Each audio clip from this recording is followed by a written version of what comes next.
What's up everybody? My name's Kyle DePepe and welcome to my personal finance channel.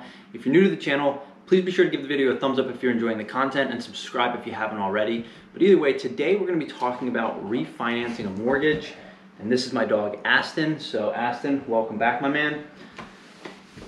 So currently, we actually recently, I think, it's been a little bit over a year, I bought a townhome with my now fiance. And we were able to get an interest rate a year ago at 2.75%.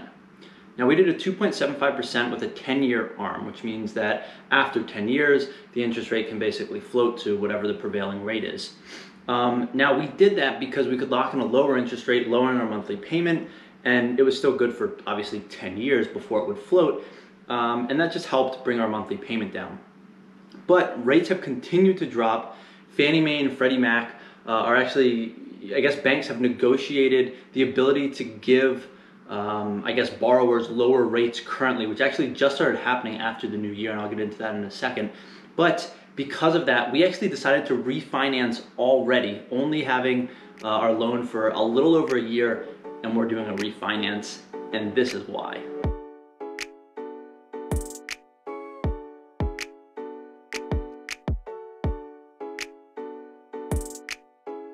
Okay, so our refinance, we are refinancing from a rate of 2.75% 10-year ARM to a rate of 2.75% 30-year fixed.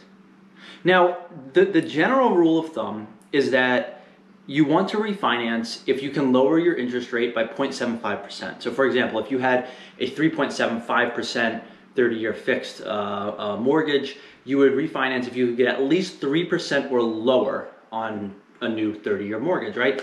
So a lot of you might be asking, like, well, why would you pay and refinance if you're going from 2.75 to 2.75 with rates at all-time lows, and you could always refinance, 10 years down the road? Well, for us, it's more about, we're not only refinancing for a lower interest rate, but we're also doing a cash out. So we are pulling some equity out of our house, and that is going to actually increase our monthly payments. Ironically, a lot of people refinance because they can lower their monthly interest rates, or they might refinance for a cash out reason. So for us, interest rates have dropped, we can pull some equity out of our house, and that's exactly what we're doing. So we're refinancing for the exact same rate. However, we're getting now a 30-year fixed loan rather than a 10-year ARM. And this is great because the idea is that this property that we're in right now, long-term could become a rental property. And if it becomes a rental property, it's nice to know the exact amount of your monthly payment. So by having that 30-year fixed rate, we know that it's not gonna change year to year. There's not gonna be any fluctuation there. We lock it in, we're good to go. If rates continue to fall further or something for some crazy reason or go negative, we can always refinance in 5-10 years. Not a big deal, right? But for us, that's the decision. So we're actually going through that process right now. We just both put in our full applications, filled that all out. So we're just waiting to hear back. Then they obviously have to appraise the house and all that jazz. But that's what we're doing. Now, an interesting thing is that our monthly payment went up by, let's see, I think it's going up by like $400 or $500. What's interesting is we can actually take the cash that we're taking out of the house, and I can put it into a BlockFi 8.6%. That's right, 8.6% is what they're paying on US dollar stablecoin accounts, which means that it's effectively a cryptocurrency token that is pegged to the US dollar 1-to-1, so you don't have any like fluctuation risk of investing it in like a dividend paying stock and losing money on the stock going up and down, or putting it into Bitcoin and having that crazy volatility.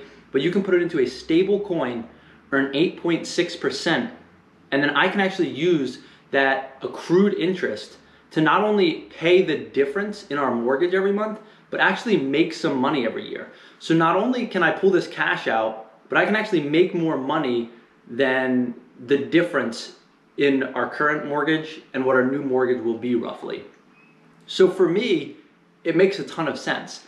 On top of that, we also are not only making more money than what we're paying every month, but now we have some cash in case we do find another property that we want and we need to put a down payment down, or as an emergency savings fund or whatever. So it actually worked out perfectly. Rates dropped, we're refinancing at the exact same rate, but at a 30-year fix instead of a 10-year ARM. And I can actually invest that money, or I guess invest it, but get a interest rate high enough where I can then actually earn some extra money and still cover the difference in the mortgage payments every month. So it's kind of a win-win in this situation. So don't always, Google around, should I refinance? And they say the rule of thumb is if your rate drops by 0.7%, because that's not always the perfect scenario for everybody, right? Like, we're refinancing at effectively the exact same rate, and obviously we're locking it into a 30-year fixed versus a 10-year ARM, but there's other benefits if you can find ways to put that money to work, or things that make more sense.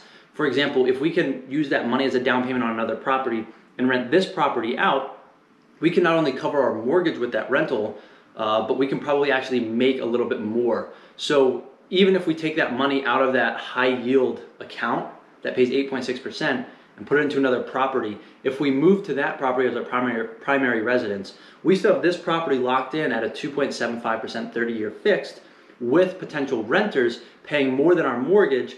Therefore, it's still just as good as having that money in an 8.6% yielding account where we're making more than the difference in the mortgage. So it's kind of a good scenario all around, and that's the way I like to look at every investment. You really have to look at it from every angle. You can't just look at it from, oh, are we saving money every month? No, okay, we're not gonna do it, it's not worth it, right? Because having that extra equity in our pocket, it allows us to act more quickly if we find another property that we like and then rent this out. It allows me to, in the meantime, put it into this 8.6% yielding interest rate account and earn more than whatever the difference is in mortgage payments. And it also just gives you sort of like an emergency fund for whatever might happen. Crazy times with COVID and this pandemic. So, hopefully things are getting better with the vaccine rollout, but still having that extra cash to help with whatever you might need is fantastic. So refinancing is always an interesting thing, but it's definitely situational. And that's the reason that we're doing it, or I guess multiple reasons why we're doing it, and how I've sort of justified it, and justified not only doing a refinance, but also doing a cash out refinance.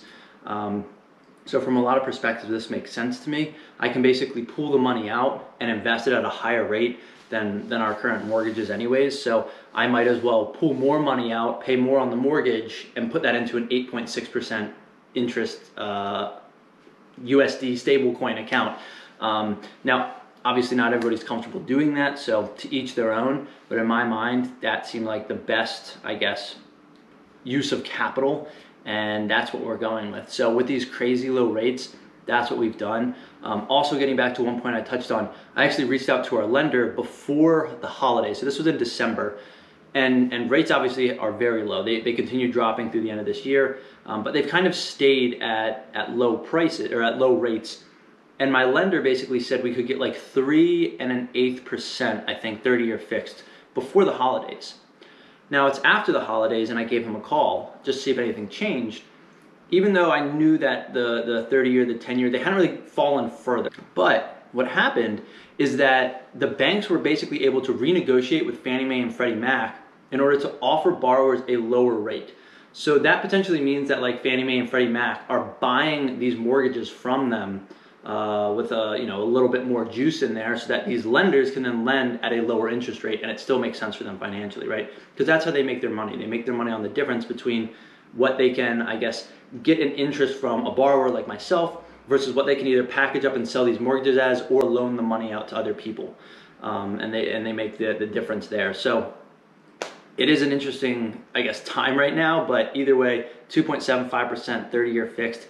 I said sign me up. I'll lock into that right now. If rates continue to fall or go negative for some reason, and we're starting to see mortgages at 1% or something in the future, that would be absurd. You're basically borrowing money for free for a property, and investing in real estate would be a great thing for a lot of people if you have the means, the know-how, and just look into it and do due diligence. But either way, that is why we are refinancing. That is how we are refinancing, and those are the various factors that I looked at when refinancing. So cash out refinance for a 30-year fixed at 2.75%, and I can actually invest that money at 8.6% without having the volatility of a stock or Bitcoin or a bond or anything like that, and then use that cash for a down payment on a new property and rent this out, or just keep earning that 8.6%, and I can actually make more money every year and still pay the difference to what our old mortgage was,